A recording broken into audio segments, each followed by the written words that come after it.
সন্তানকে হত্যা করে ফেলা, এটা কিন্তু অনেক বড় গুনাহ রয়েছে, অনেক বড় গুনাহ রয়েছে। এই বাচ্চা কাল কিয়ামতের দিনে তার মাকে বলবে, মা আমার অপরাধ কি ছিল মা?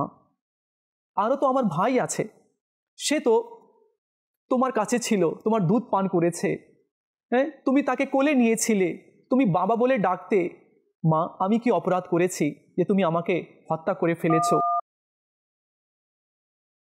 আমার নবী সাল্লাল্লাহু তাআলা আলাইহি ওয়া আলিহি ওয়াসাল্লাম মিরাজের রজনীতে আরেকটি দৃশ্য দেখলেন।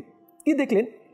যে জাহান্নামে কিছু মহিলা রয়েছে যাদেরকে বুকের সাথে ঝুলিয়ে রাখা হয়েছে, আর কিছু মহিলাকে উল্টো ঝুলিয়ে রাখা হয়েছে জাহান্নামের মধ্যে।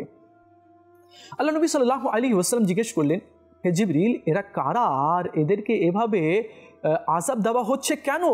তখন জিবরিল আলাইহিস সালাম আরজ করলেন, ইয়া সাইয়্যিদি ইয়া রাসূলুল্লাহ সাল্লাল্লাহু আলাইহি ওয়াসাল্লাম, এরা ওই সমস্ত মহিলা যারা ব্যভিচার করত, জিনা করত আর সন্তানকে হত্যা করত। ইসলামী ভাইরা, এক তো ব্যভিচার করা, দ্বিতীয় হচ্ছে সন্তানকে হত্যা করে ফেলা, এটা কিন্তু অনেক বড় গুনাহ রয়েছে, অনেক বড় গুনাহ রয়েছে। আজ ইসলামী শিক্ষা না থাকার কারণে আজ অনেকেই এমনটি করে বসে। এমন রয়েছে, বিয়ে হয়েছে, বাচ্চাও কনসেপ্ট হয়ে গিয়েছে, বাচ্চা পেটে আছে, তো এখন বাড়ির মধ্যে কথা শুরু হয়, এখনই বাচ্চা নিয়ে নিলে কি দরকার ছিল বাচ্চা নেওয়ার, এটাকে নষ্ট করে দাও। আল্লাহু আকবার, আল্লাহু আকবার। এখন প্রেশারে পড়ে বা ইচ্ছাকৃতভাবে মহিলারা কি করে, বাচ্চাকে নষ্ট করে দেয়, বাচ্চাকে টুকরো টুকরো করে দেয়। বাচ্চা পেটে অলরেডি হয়ে গিয়েছে, সেটাকে টুকরো টুকরো করে বের করে দেয়, বাচ্চাকে হত্যা করে। রিওয়ায়েতে রয়েছে এই বাচ্চা কাল কিয়ামতের দিনে তার মাকে বলবে, মা আমার অপরাধ কি ছিল মা?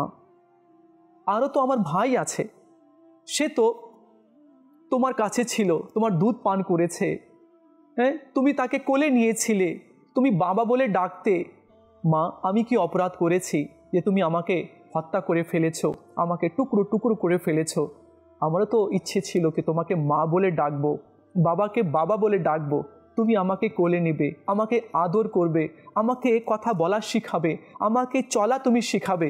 কিন্তু মা আমার অপরাধ কি ছিল, তুমি আমাকে দুনিয়ায় আসতে দিলে না। কিয়ামতের দিনে এইভাবে সন্তান কিন্তু জিজ্ঞেস করবে, যারা এভাবে করে সন্তানকে হত্যা করে ফেলে, নষ্ট করে ফেলে, একটা জানকে মেরে ফেলে, কিয়ামতের দিনে এর হিসাব কিন্তু দিতে হবে। কাশ যদি আমার এই কথাটা কেউ শুনতো, আপনাদের শুনছেন কয়েকজন, কাশ সবাই যদি শুনতো, হয়তো এই বড় গুনাহ থেকে বেঁচে যেত।